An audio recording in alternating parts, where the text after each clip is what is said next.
അപ്പം ഇന്ന് നമ്മുടെ ചാർട്ടേഡ് അക്കൗണ്ടൻസ് ഡേ ജൂലൈ 1 രാജ്യമൊട്ടാകം ആഘോഷിക്കുന്ന ഒരു സമയമാണ്. ഡോക്ടേഴ്സ് ഡേയും ഇന്ന് തന്നെയാണ്. ഇന്നലെ അല്ലെങ്കിൽ കഴിഞ്ഞ മൻ കി ബാത്തിൽ പ്രധാനമന്ത്രി ഇതിനെപ്പറ്റി ഒന്ന് പരാമർശിക്കുകയുണ്ടായി. അപ്പോൾ ഇതൊരു എല്ലാ ചാർട്ടേഡ് അക്കൗണ്ടൻസിനും ഒരു അംഗീകാരമായിട്ടും ഒരു പ്രചോദനമായിട്ടും അല്ലെങ്കിൽ ഒരു പുതിയ ഭാരതത്തിനെ മുന്നോട്ട് നയിക്കുമ്പം പാർട്ട്ണർ ഇൻ നേഷൻ ബിൽഡിംഗ് എന്നാണ് ചാർട്ടേഡ് അക്കൗണ്ടൻസിന്റെ അതിൻ്റെ ടാഗ് ലൈൻ. അപ്പം ബിസിനസ്സുകൾക്കും അതുപോലെ തന്നെ ഇന്നത്തെ ഒരു ഡിജിറ്റൽ ഡിസ്ട്രപ്ഷനും മറ്റുമൊക്കെയുള്ള എല്ലാ കാര്യങ്ങളിലും ചാർട്ടേഡ് അക്കൗണ്ടൻസ് ഒരു ഭാഗമാണ്.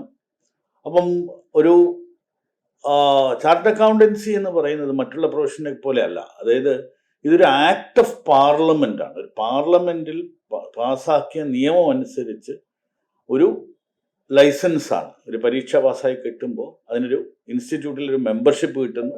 ആ മെമ്പർഷിപ്പ് കിട്ടുന്ന സമയത്ത് നമുക്ക് ഒരു ചാർട്ടേഡ് അക്കൗണ്ടന്റ് ആയിട്ട് സർട്ടിഫൈ ചെയ്യാനും ഓഡിറ്റർ ആകാനും മറ്റുമൊക്കെ ഉള്ള ഒരു ലൈസൻസ് കിട്ടും. അപ്പോൾ ഇത് തുടങ്ങിയത് ഭാരതത്തിൻ്റെ ഒരു ഇൻഡിപെൻഡൻസിന് ശേഷം തുടങ്ങിയ ആ ചാർട്ടേഡ് അക്കൗണ്ടൻസ് ആക്ട് നടപ്പായ ഒരു ദിവസമാണ്. അതുകൊണ്ടാണ് ഇന്ന് ചാർട്ടേഡ് അക്കൗണ്ടൻസ് ഡേ ആയിട്ട് ആലോചിക്കുന്നത്. അപ്പം ഇത് സാധാരണക്കാർ ചാർട്ടേഡ് അക്കൗണ്ടൻസിനെ പറ്റി മനസ്സിലാക്കാനും അതുപോലെ ചാർട്ടേഡ് അക്കൗണ്ടൻസിന് ഒരു ഓർമ്മപ്പെടുത്തൽ എന്താണ് ചെയ്യേണ്ടത്, ഒരു ട്രസ്റ്റ്, ഒരു മാർക്ക് ഓഫ് ട്രസ്റ്റ് ആണ്. ഒരു ചാർട്ടേഡ് അക്കൗണ്ട് സൈൻ ചെയ്തൊരു മാർക്ക് ഓഫ് ട്രസ്റ്റ് ആണ്. അപ്പം അതിനെപ്പറ്റി ഒരു ഓർമ്മപ്പെടുത്തലും തന്നെയാണ്. അപ്പോൾ എല്ലാ ചാർട്ടേഡ് അക്കൗണ്ടൻസിനും happy chartered accountants day. Thank U.